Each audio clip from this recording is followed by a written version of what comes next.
En venant ici, parce que nous rentrons chez nous en voiture, ça nous fait une demi-heure, c'est à ce moment-là qu'on a regardé les cantiques qu'on pourrait choisir en rapport avec l'esprit. Et mon épouse, qui est à mes côtés, malgré son handicap d'avoir qu'un bras, tournait les pages des cantiques. Et une chose qui nous a étonnés, c'est de voir que dans les recueils de cantiques, comme d'ailleurs dans les autres recueils de cantiques, il y a très peu où il est parlé de l'esprit. Pardon ? 1904, je crois. Oui, j'ai dit très peu, je n'ai pas dit point. D'ailleurs, il y en a quelques-uns, mais très peu de cantiques, très peu de paroles nous parlent de l'esprit. Et ce matin, c'est précisément ce qui va nous entretenir. Avant de commencer, je vais faire une petite introduction en citant la promesse de Dieu qui a été faite en Genèse 3, verset 15, où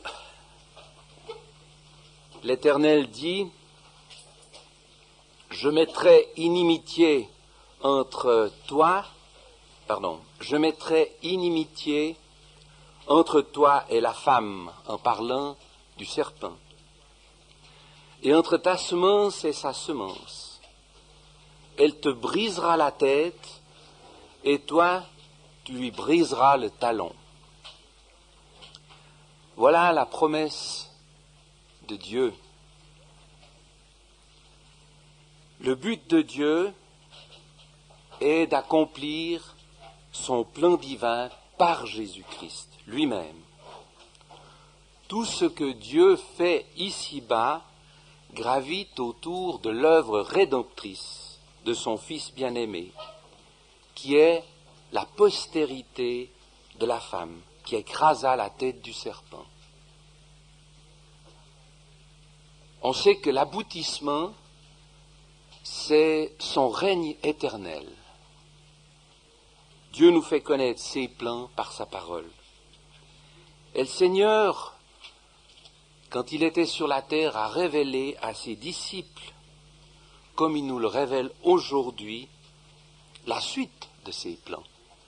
Et en Jean 14, verset 26, il est dit le Consolateur, l'Esprit Saint que le Père enverra en mon nom, lui vous enseignera toutes choses et vous rappellera toutes les choses que je vous ai dites.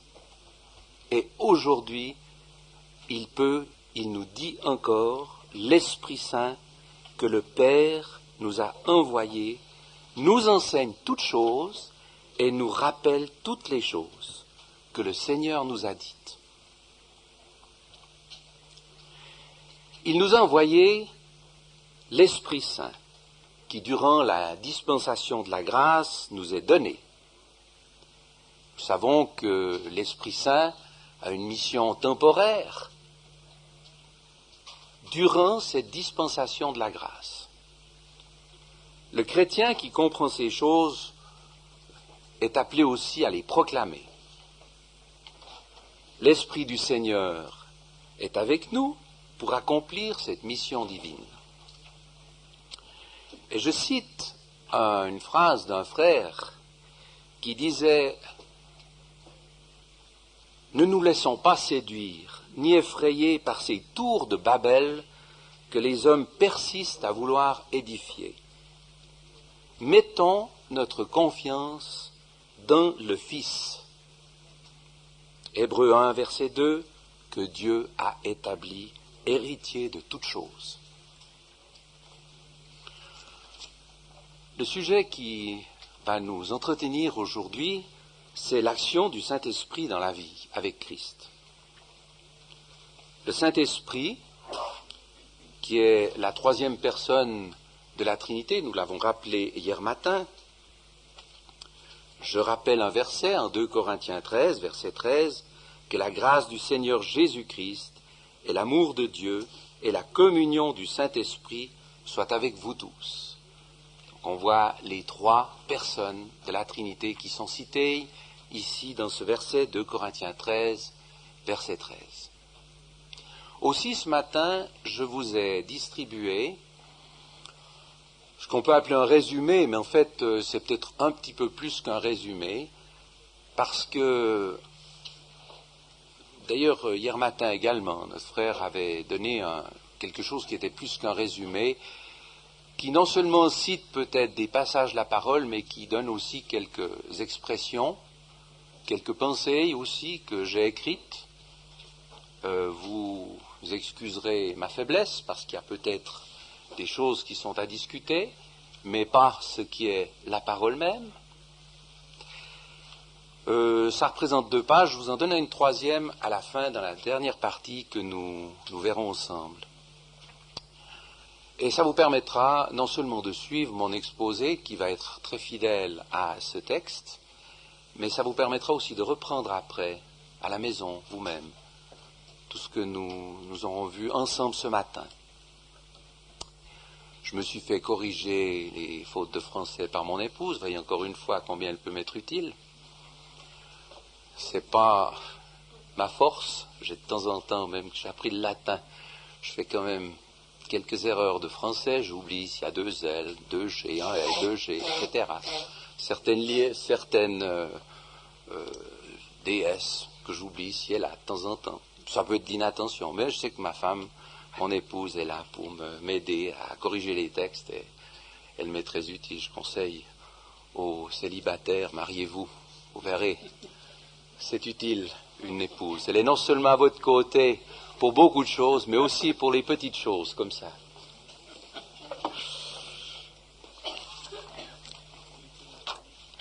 Alors la première question, qui est l'Esprit Saint? C'est une personne divine. Il y a plusieurs passages dans la parole qui nous révèlent cette personne divine.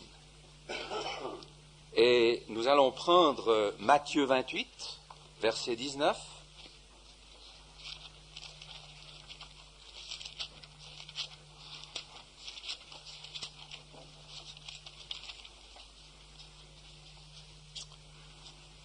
Où le Seigneur dit à ses disciples, « Allez donc et faites disciples toutes les nations, les baptisant pour le nom du Père et du Fils et du Saint-Esprit. » Donc, il s'agit là du baptême d'eau qui est donné pour le nom du Saint-Esprit, aussi bien, ou bien on pourrait dire pour le nom du Père et du Fils, et aussi bien pour le nom du Saint-Esprit.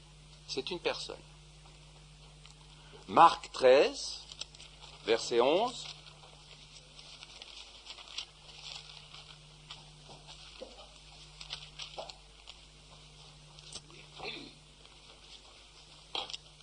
Et quand ils vous mèneront pour vous livrer, ne soyez pas à l'avance en souci de ce que vous direz, et ne méditez pas votre discours, mais tout ce qui vous sera donné en cette heure-là, dites-le, car ce n'est pas vous qui parlez, mais l'Esprit Saint.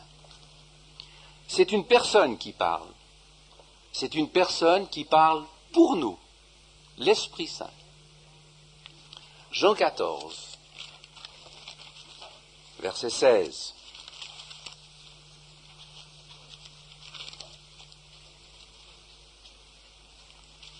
Moi je prierai le Père, et il vous donnera un autre consolateur pour être avec vous éternellement. L'Esprit de vérité que le monde ne peut recevoir. L'Esprit, ici, nous est donné, c'est un autre consolateur. C'est une personne de même que le premier consolateur est Christ, puisqu'il parle d'un autre consolateur. Je ne vous laisserai pas orphelin, mais vous aurez un autre consolateur. Romains 8, verset 27.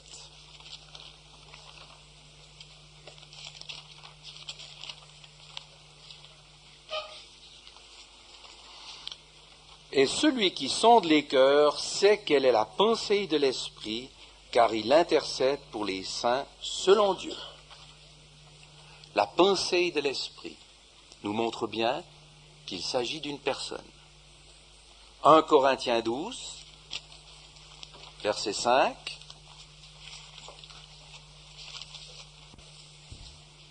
Il y a diversité de services et le même Seigneur, il y a diversité d'opérations, mais le même Dieu qui opère tout en tous. Le verset 4. Or, il y a diversité de dons de grâce, mais le même esprit. Donc, c'est l'esprit qui va distribuer les dons. Il y a ensuite le verset 6 et le verset 11. Il y a diversité d'opérations, mais le même Dieu qui opère tout en tous. Verset 11. Mais le seul et le même esprit opère toutes ces choses, distribuant à chacun en particulier comme il lui plaît. On voit que ici, il est fait mention de Dieu qui distribue, de l'esprit qui distribue. Donc l'esprit distribue les dons et opère toutes au même titre que Dieu distribue. Donc voilà quelques passages, il y en a d'autres aussi, mais je voulais citer ces 5 passages. Quels sont maintenant les caractères divins du Saint-Esprit? Alors, le Saint-Esprit est omniscient, il est omnipuissant ou omnipotent, il est omniprésent, et le Saint-Esprit est éternel. En 1 Corinthiens 2, verset 10, c'est pas nécessaire de feuilleter la Bible, j'ai cité ici les versets, en tout cas la partie des versets qui nous intéresse particulièrement concernant cela. L'Esprit sonde toutes les choses, même les choses profondes de Dieu. L'Esprit sonde toutes les choses, même les choses profondes de Dieu. Donc il est omniscient, cet Esprit. Il est omnipuissant. Zacharie 4, verset 6. Ni par la force, ni par la puissance, mais par mon esprit, dit l'Éternel des armées. Qui es-tu, grande montagne, devant Zorobabel? Tu deviendras une plaine. Ça montre la puissance, la toute-puissance de l'Esprit. Il est omniprésent. Et ce psaume 139 est remarquable pour cela. Je vous encourage à le lire. Et ce verset 7 nous dit, où irai-je loin de ton esprit? Où fuirai-je loin de ta face? Et David pouvait dire, où qu'il aille, tu es là, tu es là. Il ne pouvait pas se cacher de la face de Dieu. Et où irai-je loin de ton esprit? Il n'y avait pas de possibilité qu'il puisse aller loin de cet esprit. Et l'esprit est éternel. Hébreux 9, verset 14. Combien plus le sang de Christ, qui par l'Esprit éternel s'est offert lui-même à Dieu sans tache, purifiera-t-il votre conscience des œuvres mortes pour que vous serviez le Dieu vivant? Voilà donc quelques caractères divins du Saint-Esprit. Comment, dans la parole de Dieu, le Saint-Esprit est-il présenté? Il est présenté, et là j'en ai pris quelques-uns parce qu'il y en a encore d'autres, l'esprit de vérité, de vie, de puissance, d'amour, de conseil, de gloire, de promesse, d'adoption. Il y a même l'esprit de grâce. Il y en a peut-être d'autres encore. Jean 14, verset 17, l'esprit de vérité que le monde ne peut pas recevoir parce qu'il ne le voit pas et ne le connaît pas. Cet esprit de vérité que seul le croyant peut voir. Mais le monde, lui, ne peut pas le recevoir. Seul le croyant le reçoit. Le monde ne le voit pas. Romains 8, verset 2. Car la loi de l'esprit de vie dans le Christ Jésus m'a affranchi de la loi du péché et de la mort. Esprit de vie. 2 Timothée 1, verset 7. Car Dieu ne nous a pas donné un esprit de crainte, mais de puissance et d'amour et de conseil. Dieu ne nous a pas donné cet esprit de crainte, mais il nous a donné un esprit de puissance, un esprit d'amour et un esprit de conseil. 1 Pierre 4, verset 14. Vous êtes bienheureux, car l'esprit de gloire et de Dieu repose sur vous. Éphésiens 1, verset 13. Vous avez été scellés du Saint-Esprit de la promesse. Nous y reviendrons à ce passage particulièrement. Et Romains 8, verset 15. Vous avez reçu l'esprit d'adoption. Vous avez reçu l'esprit d'adoption.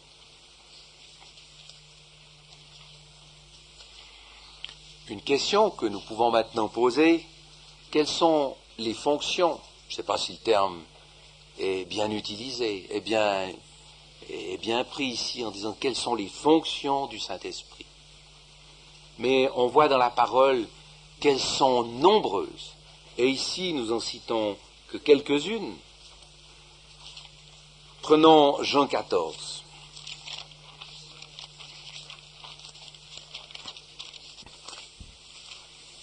Verset 16. Et moi, je prierai le Père, et il vous donnera un autre consolateur pour être avec vous éternellement. Il est le consolateur. J'ai mis ici, il est le consolateur des chrétiens. On utilise souvent le terme de croyants. Mais il n'y a pas très longtemps, j'ai parlé avec un musulman qui me parlait des croyants musulmans, et ça ne me plaît pas trop, ça. C'est pour ça que je préfère utiliser le terme de chrétien.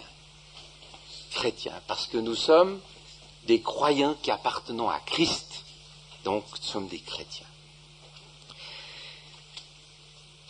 Ensuite, il nous est dit, pour être avec vous éternellement, il annonce les choses qui vont arriver. Au verset 26, mais le consolateur, l'Esprit Saint que le Père enverra en mon nom, il vous enseignera toutes choses et vous rappellera toutes les choses que je vous ai dites. Non seulement il rend témoignage, mais il annonce les choses qui vont arriver et il dit les choses que le Seigneur a dit. Jean 16, au verset 8, et quand celui-là, donc l'Esprit, sera venu, il convaincra le monde de péché. Donc il convainc le monde de péché et de jugement. De péché parce qu'il ne croit pas en moi, de justice parce que je m'en vais à mon Père et que vous ne me voyez plus, de jugement parce que le chef de ce monde est jugé. Donc, il convainc le monde de péché, de justice et de jugement. Au verset 13 de ce même chapitre, il est dit, mais quand celui-là, l'Esprit de vérité, sera venu, il vous conduira dans toute la vérité. Il nous conduit dans toute la vérité. Verset 14 de ce même chapitre, celui-là me glorifiera, car il prendra de ce qui est à moi et vous l'annoncera. Il prend ce qui est à Christ et nous l'annonce.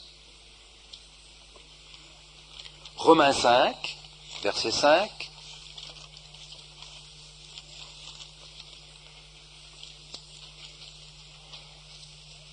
Espérance ne rend point honteux parce que l'amour de Dieu est versé dans nos cœurs par l'Esprit Saint qu'il nous a donné. Il répand l'amour de Dieu dans nos cœurs. Il répand l'amour de Dieu dans nos cœurs. Nous reviendrons à ce verset un peu plus tard. Ensuite, on voit Romains 8, verset 26. Il y a beaucoup de passages, mais vous pourrez les reprendre, ils sont tous indiqués ici. De même aussi l'Esprit nous est en aide dans nos infirmités, car nous ne savons pas ce qu'il faut demander comme il convient, mais l'Esprit lui-même intercède par des soupirs inexprimables. L'Esprit nous vient en aide, parce que nous ne savons pas demander comme il faut demander, mais l'Esprit nous est en aide pour demander justement, pour demander correctement. Il nous aide dans nos prières. On peut encore citer Éphésiens 6, verset 18. Ce sont des paroles encourageantes.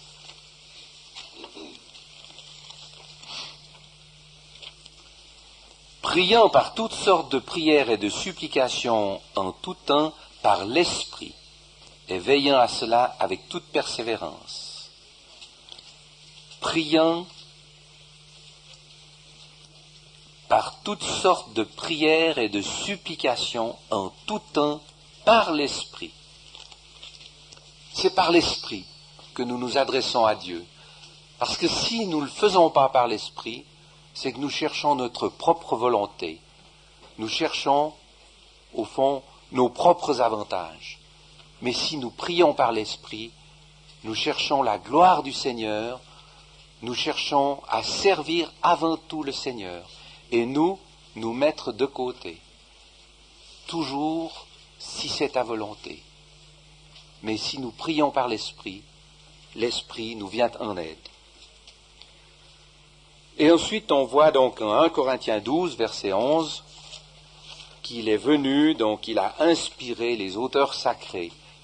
1 Corinthiens 12, verset 11.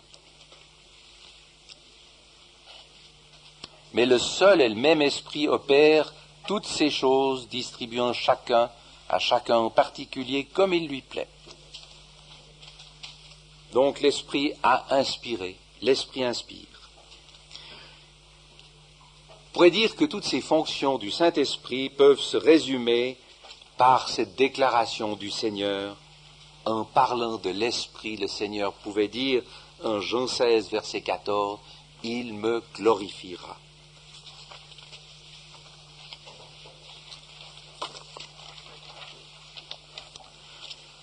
Deuxième partie, il y en a 3.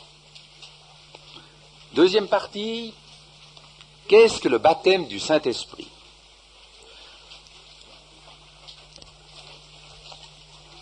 Bon, c'est un sujet qui est parfois abordé. Il y a parfois des discussions à ce sujet. On connaît qu'il y a même contestation dans certains milieux chrétiens à ce sujet. Et je crois qu'il faut nous en tenir à ce que la parole nous dit là-dessus. Que signifie premièrement être baptisé? Bon, le terme baptême, on le sait, ça veut dire immersion, émersion. Immersion, émersion, voilà. Donc ça, c'est le terme grec, on le trouve dans le Nouveau Testament, nous ne l'avons pas dans l'Ancien Testament. Par le fait que le Nouveau Testament a été écrit donc en grec. Sur 96 fois, le terme baptême ou baptisé dans le Nouveau Testament, seulement 7 se rapportent directement au baptême du Saint-Esprit. Ça, c'est j'espère que notre ami Manu ne va pas me contester sur les 96 fois en me disant, pardon, il y en a 97, mais je crois qu'il y en a... Ben, je ne sais pas, puisqu'elle a le CD devant toi. Donc, sur les 96 fois, on voit donc que ces fois, ils se rapportent directement au baptême du Saint-Esprit. À une exception près, dans 1 Corinthiens 12, verset 13, lorsqu'il est fait mention dans la parole qu'une personne est baptisée, eh bien, il s'agit du baptême d'eau. Par la réception du Saint-Esprit, la parole de Dieu s'exprime par le don du Saint-Esprit, par recevoir le Saint-Esprit, par être scellé du Saint-Esprit, ou encore être baptisé du Saint-Esprit en 1 Corinthiens 12. Donc cette seule exception que nous voyons, enfin c'est pas une exception, mais seul cas que nous voyons ici dans la parole. Et alors ici j'ai cité quelques passages, on ne va pas tous les lire, vous pourrez les consulter vous-même, mais en ce qui s'agit du don du Saint-Esprit, on pourrait prendre par exemple Romains 5, verset 5. Vous lirez pour vous-même les autres.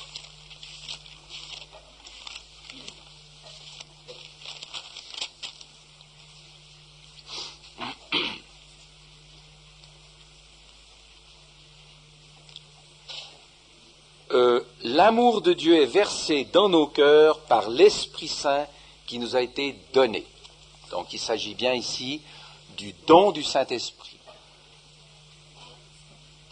Recevoir le Saint-Esprit, on peut prendre 1 Corinthiens 2, verset 12.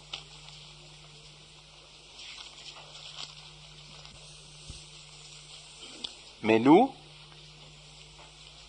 avons reçu non l'esprit du monde, mais l'esprit qui est de Dieu, afin que nous connaissions les choses qui nous ont été librement données par Dieu. Donc, nous avons reçu non l'esprit du monde, mais l'esprit qui est de Dieu. Le don, donc, c'est recevoir ici l'esprit. Être scellé du Saint-Esprit. Éphésiens 1, verset 13, on l'a déjà cité, nous y revenons.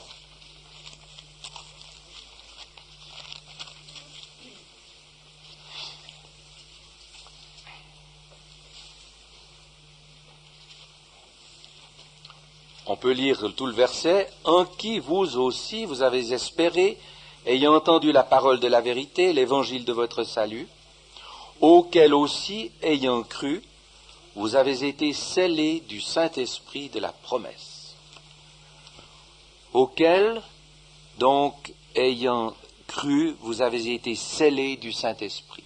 Ceci montre un tout.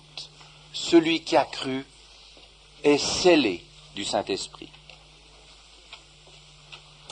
Et baptisé du Saint-Esprit, 1 Corinthiens 12, verset 13.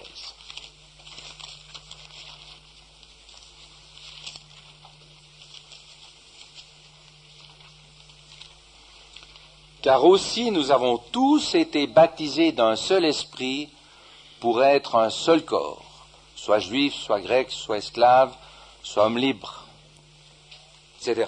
Donc ici où il est parlé du baptême d'un seul esprit.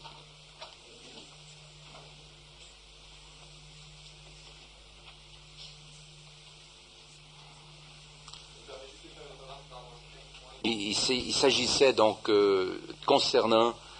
il s'agissait donc ici concernant le baptême. Mais c'est juste. Nous sommes le temple du Saint-Esprit.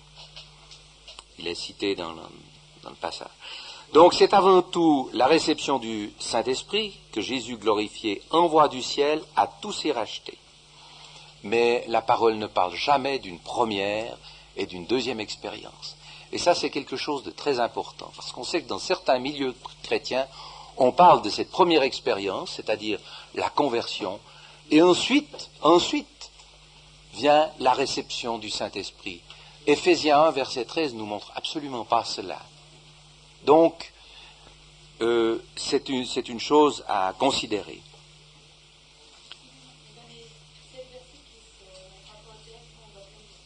Pourquoi le baptême du Saint-Esprit? En Corinthiens 12 nous dit, nous avons tous été baptisés, donc dans la puissance, d'un seul esprit pour être un seul corps, soit juif, soit grec, soit esclave, soit homme libre.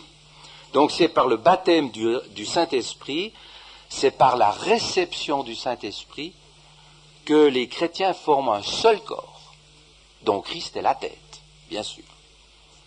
Et l'Église, corps de Christ, n'existe que depuis la descente du Saint-Esprit, c'est-à-dire que depuis la Pentecôte. C'est à ce moment-là que le corps de Christ existe. Et le Saint-Esprit, bien sûr, a été donné pour unir les croyants. Et vous pouvez peut-être ajouter cette référence, Éphésiens 4, versets 3 à 4. Et combien ce passage, nous en avons besoin, particulièrement ces temps, où l'ennemi cherche à désunir. Voilà ce que ce passage nous dit. Vous appliquant à garder l'unité de l'esprit par le lien de la paix. Vous appliquant à garder l'unité de l'esprit par le lien de la paix. Il y a un seul corps et un seul esprit. Il y a un seul corps et un seul esprit. Ces deux choses ne sont pas dissociées. L'esprit est là pour unir les croyants en un seul corps.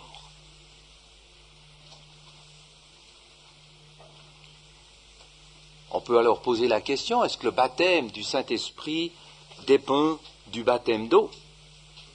On ne va pas établir un principe, et encore moins un ordre chronologique selon les Écritures. Le don du Saint-Esprit ne dépend pas du baptême d'eau. C'est-à-dire que la grâce de Dieu ne va pas se laisser enfermer dans les principes humains. Établir un principe ni un ordre chronologique, c'est des choses qui vont ensemble. Parce que si c'est pas une question d'ordre chronologique, parce que si je parle d'un ordre chronologique, ça veut dire qu'il y a un temps qui se passe.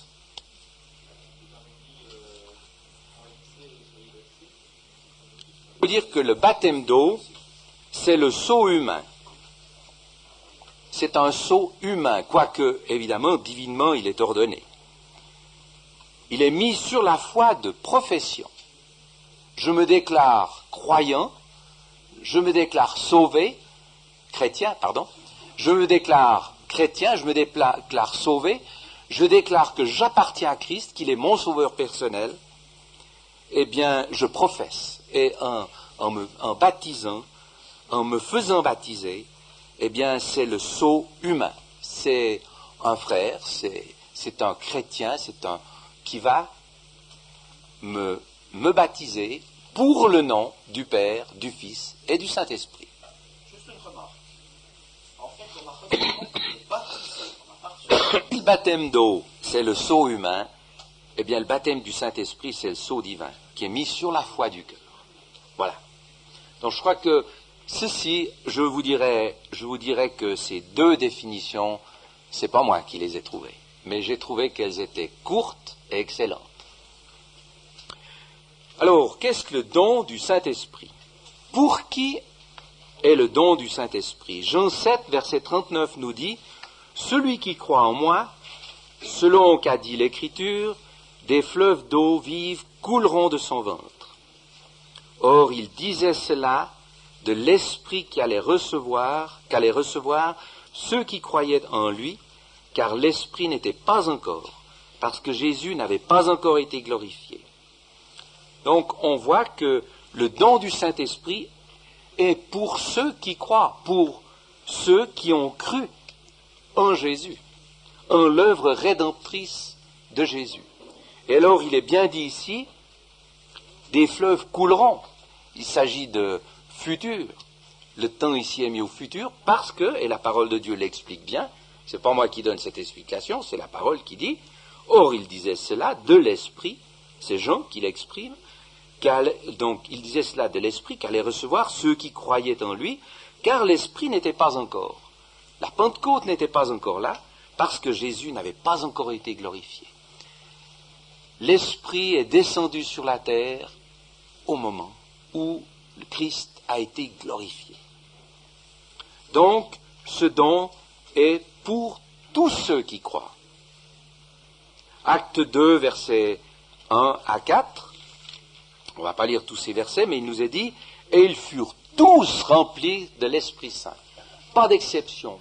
Tous ceux qui ont cru ont reçu, ont été remplis de l'Esprit Saint. Tous ceux qui ont cru, c'est-à-dire tous ceux qui croient en Jésus. Acte 11, verset 17, 1 Corinthiens 12, verset 13 nous le dit, vous pourrez les relire.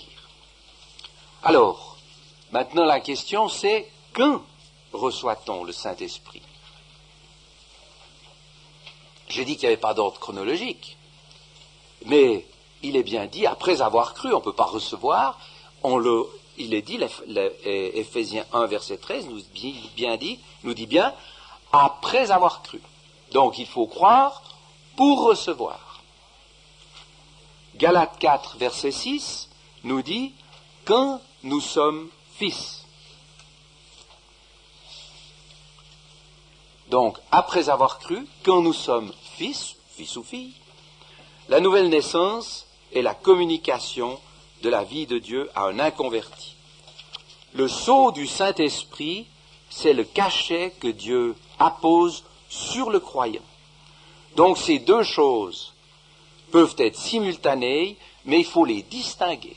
Il y a une distinction à faire entre, justement, la nouvelle naissance et le sceau du Saint-Esprit.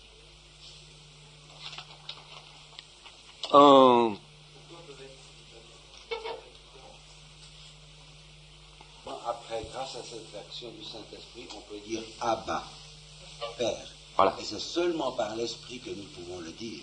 Donc ça doit être forcément très rapide. Et d'où ça peut être chronologiquement différent ou simultané. C'est ça. Il ne peut pas y avoir un grand espace puisque c'est par l'Esprit que nous connaissons que Dieu est notre Père. Excusez-moi, pour une raison. Oui, je crois on reposera les questions après. Oui, oui, oui, d'accord. C'est ça, oui. Ouais. En Actes, il faut peut-être ajouter, j'ai mis chapitre 2, c'est Actes, hein, en Actes chapitre 2, versets 37 à 41, où il est parlé des 3000 Juifs qui reçoivent le Saint-Esprit, c'est le même jour. Donc, ils croient et ils reçoivent le Saint-Esprit. Chapitre 10, verset 44, quand il est parlé de Corneille, quand Pierre va visiter Corneille, il est dit à l'instant même où Corneille et les siens entendent la parole et la reçoivent, donc pas seulement en entendant, mais en la recevant, le Saint-Esprit tombe sur eux. Donc on voit ici cette simultanéité, ou cette succession rapide qui se fait à l'instant même.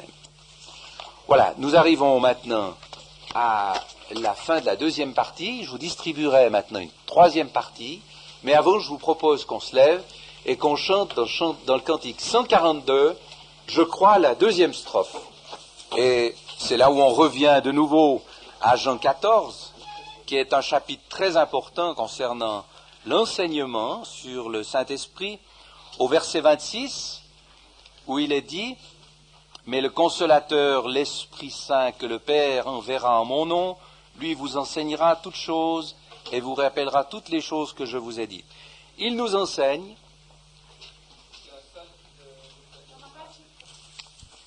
Très bien. Alors, donc, en Jean 14, verset 26, il nous montre que l'Esprit nous enseigne et rappelle toutes les choses que le Seigneur a dites. En Jean 16, verset 13, il nous conduit dans la vérité. Il dit tout ce qu'il aura entendu, tout ce que l'Esprit a entendu, il le dit, il nous le dit. Et puis ensuite, il nous annonce toutes les choses qui doivent arriver. Il nous révèle ces choses qui doivent arriver. Par la parole de Dieu nous montre les choses qui doivent arriver. Mais c'est l'Esprit qui nous les annonce. L'action du Saint-Esprit en nous, eh bien, c'est le sujet de la sanctification. On peut dire que l'Esprit, il nous sanctifie. Romains 8, versets 12 à 17, je cite ici quelques passages de ces versets de 12 à 17. « Si par l'Esprit vous faites mourir les actions du corps, vous vivrez. » Donc, faire mourir les actions du corps par l'Esprit, les faire mourir, pas seulement les mettre de côté, les faire mourir, eh bien, nous vivrons. Ceux qui sont conduits par l'Esprit de Dieu, ceux-là sont fils de Dieu. Si nous sommes conduits par l'Esprit de Dieu, eh bien, nous sommes fils de Dieu. C'est un droit que Dieu nous donne. Pas seulement, c'est un droit qui nous est acquis par l'œuvre de Christ. Nous sommes fils de Dieu.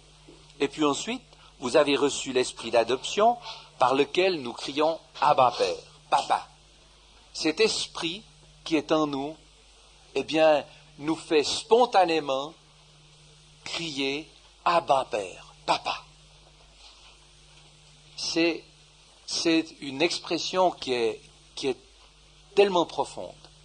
Je crois qu'on peut s'imaginer un père de famille, quand tout d'un coup son fils ou sa fille, dans un cri, dans un élan d'amour, peut crier « Papa », ça touche le cœur du Père. Eh bien, le cœur de notre Père Céleste est touché parce que nous avons cette possibilité de l'appeler Papa. L'Esprit lui-même rend témoignage avec notre esprit que nous sommes enfants de Dieu. Dans le premier chapitre de l'évangile de Jean, il est parlé aussi de cela.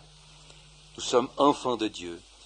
Nous sommes aussi héritiers. Non seulement nous sommes enfants, mais nous sommes héritiers. Est-ce qu'on réalise ce que c'est que héritier? Je consultais il y a quelque temps le Code civil suisse. Il n'est jamais parlé d'héritage. Il est parlé de succession. Nous sommes des successeurs. Mon père, lorsqu'il meurt, je succède. J'ai une succession. Je donne une succession. C'est au fond, hier soir, on parlait justement des générations. Combien une génération dure? Est-ce que c'est 25 ans? Est-ce que c'est 40 ans? Est-ce que 25 c'est trop court? 40 ans c'est trop long? Mais ce qu'on se rend compte, c'est que 25 ans ou 40 ans, quand quelqu'un bénéficie d'un héritage de ses parents sur la terre, d'un héritage matériel, je dis bien, combien d'années il en profite? Mais réfléchissons. Mais c'est un souffle, c'est rien. Donc on ne peut pas parler d'héritage, c'est une succession. Ça suit, c'est le suivant. Il faut déjà penser au suivant, au moment où où on reçoit cette succession. On doit déjà penser au suivant. Tandis qu'ici, il s'agit d'un héritage, mais c'est quelque chose d'éternel. Eh bien, Dieu nous fait héritiers. Il nous fait héritiers de Dieu. Co-héritiers, c'est-à-dire que cet héritage que Dieu nous donne, c'est celui que nous partageons avec Christ qui est glorifié. Nous sommes co-héritiers avec Christ. Hier soir, nous parlions, Éphésiens 2, quand il est parlé que Dieu nous fait asseoir ensemble dans les lieux célestes, avec le Christ. Nous sommes assis avec Christ dans les lieux célestes. Nous sommes co-héritiers. Nous sommes héritiers d'un héritage éternel. Et il est bien dit dans le passage, si du moins nous souffrons avec lui, afin que nous soyons aussi glorifiés avec lui. Si nous avons à souffrir, si les circonstances de la terre font que nous avons à souffrir, eh bien, nous souffrirons. Est-ce que je suis prêt à accepter de souffrir pour le Seigneur, sachant que bientôt je serai glorifié avec lui? Je partagerai cette gloire, cet héritage. L'apôtre Paul, pour lui, il savait qu'il allait souffrir. Pierre aussi, on le voit dans les épîtres, il savait qu'il allait souffrir pour le Seigneur, mais pour lui ça ne comptait pas. C'était cet héritage qu'il allait pouvoir partager, cet héritage éternel avec Christ. Être avec Christ est de beaucoup meilleur. Ensuite, dans l'action du Saint-Esprit en nous, il fait partie de notre appartenance à Dieu. 1 Pierre 1, verset 2 nous dit « Élus selon la préconnaissance de Dieu, le Père en sainteté de l'Esprit. » Nous sommes élus. L'apôtre Pierre ici s'adressait aux élus selon la préconnaissance de Dieu. Cette connaissance qui dépasse tout entendement humain. Et puis ensuite, cet esprit habite en nous. Romains 8, verset 11, l'esprit habite en nous. Et 1 Corinthiens 6, verset 19, votre corps, temple du Saint-Esprit. Et je pourrais ajouter encore une citation, c'est en 2 Corinthiens 3, verset 17, là où est l'Esprit du Seigneur, il y a la liberté. Frères et sœurs, ces derniers passages, là où l'Esprit du Seigneur, il y a la liberté, et nous allons nous arrêter là. Le Saint-Esprit, quel est le résultat de cela? Nous donne la jouissance de notre salut, la puissance pour marcher selon Dieu, l'assurance de son adoption comme enfant de Dieu. Et la liste n'est pas exhaustive, hein.